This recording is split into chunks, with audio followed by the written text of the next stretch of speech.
having the growth that I've done today, if I could go back in time, I could have said, okay, take ownership of how you're feeling, take ownership of what you're consuming and the foods and everything else that you're putting into your body, take ownership for how you're starting your day, take ownership for the direction, find somebody who motivates you. Who am I hanging around with that's like, sucking my energy versus the environment that I'm keeping that could possibly motivate or inspire me to grow or become better or become happier, right? So, yeah, ultimately, even with my clients today, I can coach them and guide them and show up every single week for an accountability call. But ultimately, if they're not going to make the decision to own it themselves, to move themselves into the number one position on the priority list, where we should all be, by the way, then nothing will change, right? And in order for something to change, we have to initiate the change. So, yeah, it's absolutely on us. That is powerful. And you started the conversation speaking about, your nutrition and how to like eat better and heal your body. So where do we begin? Do we start in the mind, body, or soul when we're starting to step into this purpose and journey? Yeah, on my first call with my clients, I think everybody wants to walk away with a food plan. Mona, just tell me what to eat, and then, we'll see what happens. But you know what to eat. If I was to put two plates of food in front of you, one was a burger and fries and cheesecake, and the other one was like a really healthy piece of protein and, vibrational, high, colorful foods from the earth, you know what plate is healthier. The problem is, why aren't we choosing the healthier option for ourselves? Why do we get trapped in the thinking that we need the comfort, right? And part of it is because of food marketing, and our food today is heavily processed to be, higher in fat and sugar and salt than anything else in nature, which means that it's highly addictive. But if we're coming at it from a place of self-love, self-care, and compassion, then we're going to make the right option. So more often than not, my first call with my clients has to do with addressing your mindset. What is your mindset around your healing? What is your mindset around how you want to feel every single day? Have you even considered how you want to feel when you wake up every morning? Have you decided that, oh, in order for me to wake up feeling really happy and vibrationally really, really good and motivated every day, it's going to take nourishing my body with the right information.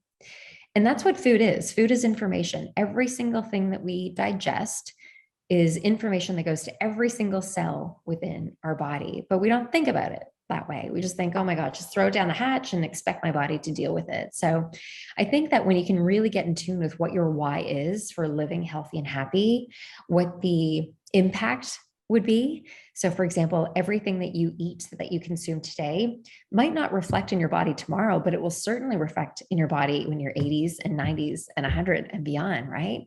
All of our decisions today matter. So how do you want to feel then? How do you want to feel when you get the dream job? How do you want to feel when you get the relationship of your life? How do you want to feel when you get married? How do you want to feel when you have kids and beyond?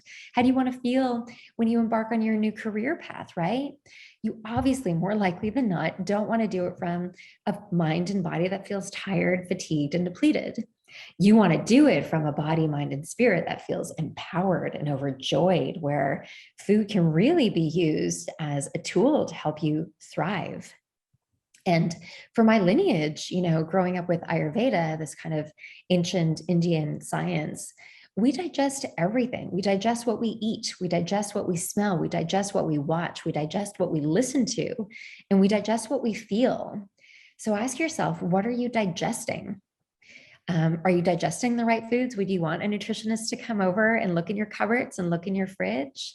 Because most foods that come from a box, right, it's dead food. It's lacking information that's going to serve vitality. What are you smelling in your house? Are they pleasant smells? And are there chemical fragrances? Are there toxic air purifiers and plug-in fragrances that are linked to cancer? What are you watching? Are you watching things that are fueling a life of vision and purpose and excitement? Or are you watching things that are like way too dramatic or stressful? Or are you waking up watching the news every day?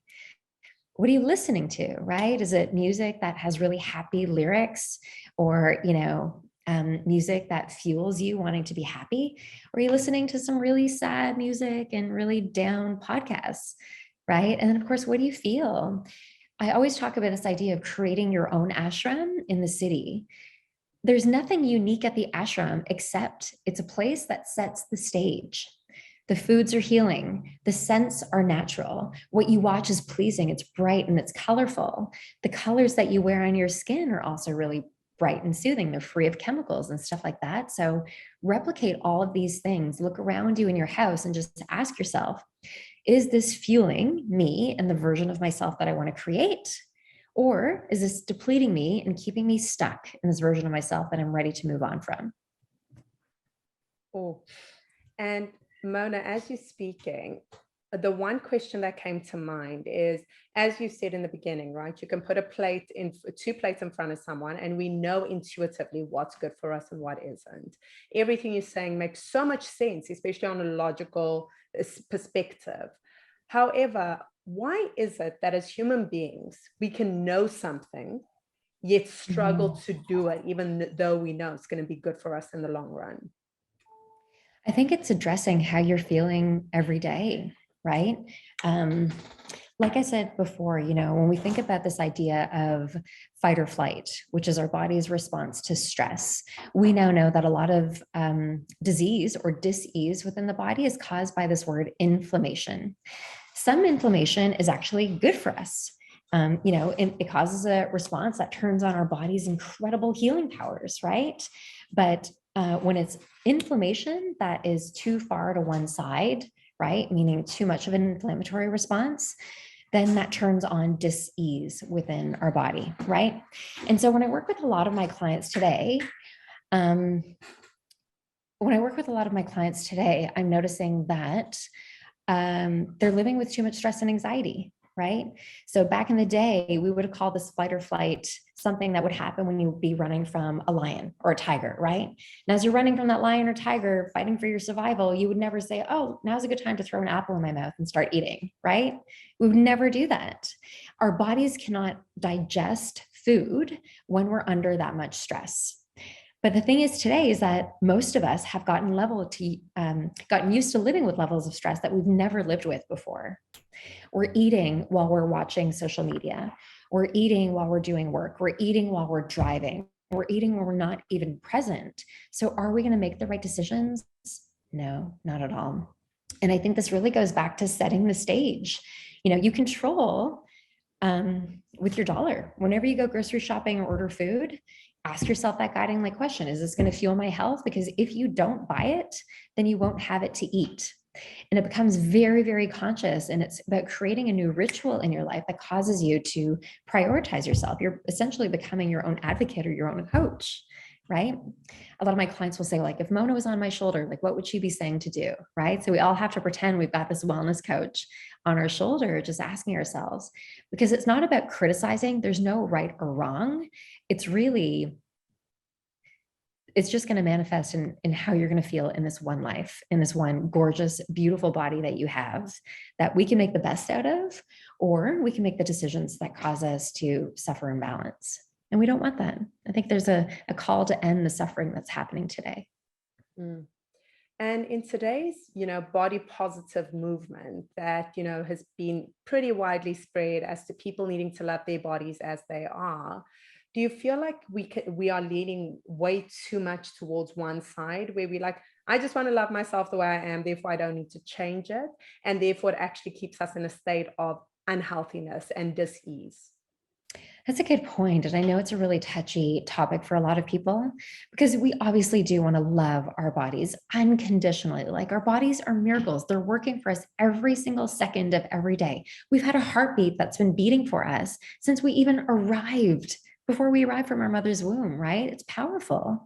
However, when we think about, the rise in obesity that's happening, the rise in diabetes and metabolic disorder, the rise in mental health issues that's happening amongst adults and children, it shows us fundamentally something is wrong. So now with today's science, I love incorporating these ancient rituals, but with modern day science. So understand your biology.